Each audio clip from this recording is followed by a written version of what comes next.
Hi, I'm Daniel Worden. I finished studying at the studio 4.5 years ago, and now I'm an environment artist for Rivet Games.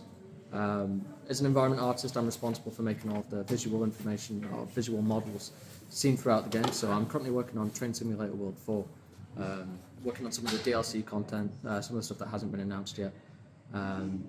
So for my key role responsibilities, I'm working on the train stations for Train Simulator World 4. I'm having a lot of fun with my job, and I feel like I owe it to the studio for giving me the very important steps to get there. When I was at the studio, they taught me the basics of 3D modelling, and these are the basics that I refined at university later on. I definitely got my passion from the classes I had with James when I was doing BTech game design.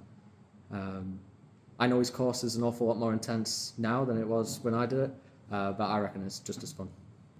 So I've had a lot of fun when I was at the studio. We would make games in our spare time. I met a lot of really like-minded people that I'm still friends with today. I feel like I can owe all of my interest in the field to my studies at the studio. It definitely put me in a good stead ahead of many other people.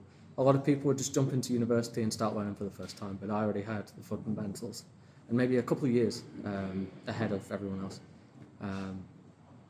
Game art is something I'm really passionate about. I really enjoy my job at Train Simulator. I've got no complaints. Rivet Games are great, amazing company to work for. The studio, when I was here, we got lots of industry people to come in. Like we had Lucid Games, Ripstone, Mint Games, and they'd come in and review student work. And I feel like this is something I couldn't have got anywhere else. I had actual people from the industry reviewing my work and helping me to elevate it. And this is what puts the studio ahead of everyone else, is, you know, if my work needed a bit more work, someone who was a professional in this field could tell me which areas to work on.